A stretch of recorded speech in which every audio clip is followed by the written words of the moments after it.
આરોપી વર્ષ 2017થી કતારગામ પોલીસ સ્ટેશનમાં નોંધાયેલ હત્યાના ગુનામાં ધરપકડ થયા બાદ લાજપોર જેલમાં બંધ હતો. મળતી માહિતી અનુસાર સુરતની લાજપોર મધ્યસ્થ જેલમાં હાઈ સિક્યુરિટી યાર્ડ નંબર 42માં આરોપી હેમંત ઉર્ફે ડેની પાનાચંદ્ર માગરોડિયા રાત્રે બેભાન હાલતમાં મળ્યો હતો. તે દરમિયાન ત્યાં જેલ કર્મચારીઓ હાઈ સિક્યુરિટી યાર્ડમાં રાઉન્ડ ઉપર હતા ત્યારે હવાલદાર શક્તિસિંહ જે કાઠિયાએ હાઈ સિક્યુરિટી યાર્ડ નંબર 42માં કેદી હેમંતને બેભાન હાલતમાં જોતા જેલમાં હાજર તબીબ લક્ષ્મણ તાહિલિયાની જાણ કરી હતી, જેથી તેઓ યાર્ડમાં આવીને કેદી હેમંતને જોઈ તપાસી મૃત જાહેર કર્યો હતો. હેમંત માંગરોડિયા વિરુદ્ધ વર્ષ 2017માં કતારગામ પોલીસ સ્ટેશનમાં હત્યાનો ગુનો નોંધાયો હતો, જે ગુનામાં પોલીસે તેઓની ધરપકડ કરી કાયદેસરની કાર્યવાહી હાથ ધરીને લાજપોર જેલમાં ધકેલી દીધો હતો, જેથી હેમંત ગત 10મી એપ્રિલ 2017થી લાજપોર જેલમાં જ બંધ હતો. હાલમાં કેટલાક સમયથી તે જેલમાં જ હાઈ સિક્યુરિટી યાર્ડ નંબર 42માં રખાયો હતો.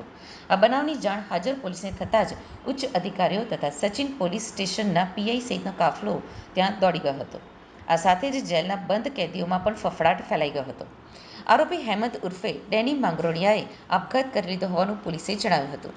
આરોપી હેમંત ઉર્ફે ડેનીએ કયા જવાબદાર પરિબળોના કારણે આપઘાત કર્યો તે હાલ અકબંધ રહ્યું છે. આ બનાવ અંગે સચિન પોલીસ દ્વારા ઊંડાણપૂર્વકની તપાસ હાથ ધરવામાં આવી છે. ઘટના તો મને પોલીસે જાણ કરી. કતારગામ પોલીસે પીસીઆર લઈને આવ્યા હતા ઘરે 10:30 વાગે રાત્રે, અને મને કીધું કે ભાઈને તમારા આ રીતનું થયું છે, એમ કે એને જાતે સુસાઇડ કરી લીધું છે, એટલે તમે આવો એમ.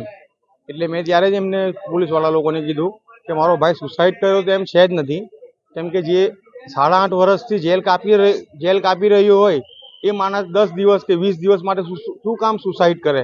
એ 20 દિવસની અંદર છૂટવાનો હતો, અમારો ઓર્ડર હતો, અમે 20 દિવસમાં એ છૂટવાનો હતો, અને એની પર કોઈ ગુનો જ નહીં હતો. કોઈ ગુનો કબૂલ થયો તો હતો જ નહીં કે ભાઈ આ ગુનામાં હતો. કાચા કામનો હતો, એટલે પાકા કામનો તો હતો જ નહીં. અને મારે એને હાઈ સિક્યુરિટીમાં કેમ રાખવામાં આવ્યો, એનું શું કારણ?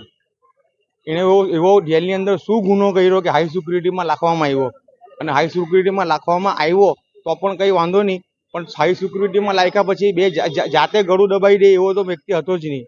એટલી તો એનામાં હતી અંદર કે ભાઈ મારે 20 દિવસની અંદર તો છૂટવાનું છે, તો હું શાના માટે સુસાઇડ કરું એમ. એટલે મને એવું લાગે છે કે આ અંદર કોઈ 2 જણા મળીને કે 5 જણા મળીને એને ગળું દબાવીને મારી નાખવામાં આવ્યો હોય એવું લાગે છે. એમનું નામ હતું હેમંત પાનાચંદ માંગરોલિયા. એમની ઉંમર 39 વર્ષ. હવે માંગ શું તમારી? મારી એ જ માંગ છે કે ભાઈ જ્યાં ભલે હાઈ સિક્યુરિટીમાં જે નાખ્યો તો કયા ગુનામાં નાખ્યો હતો, અને હાઈ સિક્યુરિટીમાં નાખ્યા પછી એને સુસાઇડ કર્યું ને એના મારે ફૂટેજ જોવા છે.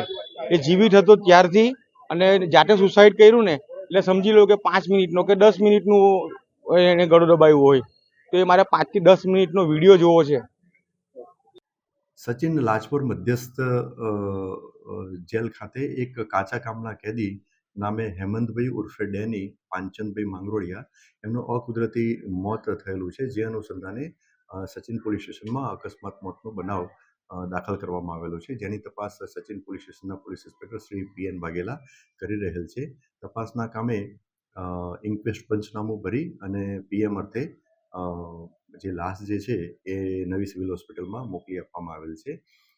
આ જે કાચા કામના કેદી હેમંતભાઈ એમના વિરુદ્ધમાં કતારગામ પોલીસ સ્ટેશનમાં એક મર્ડરનો ગુનો દાખલ કરવામાં આવેલો હતો, અને એ ગુનાના કામે એ લગભગ 7 વર્ષથી જ્યુડિશિયલ કસ્ટડીમાં લાજપોર જેલ ખાતે એ કેદ હતા. આ જે બનાવ બન્યો, જે અકુદરતી મોત એમનું જે થયું છે, એમાં જે બનાવની જે સ્થળ જે છે એ લાજપોર મધ્યસ્થ જેલના હાઈ સિક્યુરિટી વિભાગમાં ખોલી નંબર 42માં થયેલું છે.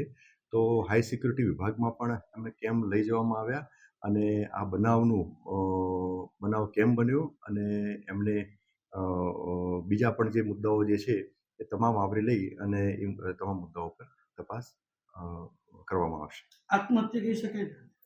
હાલમાં તપાસ જે છે પ્રાથમિક તબક્કામાં તપાસ છે.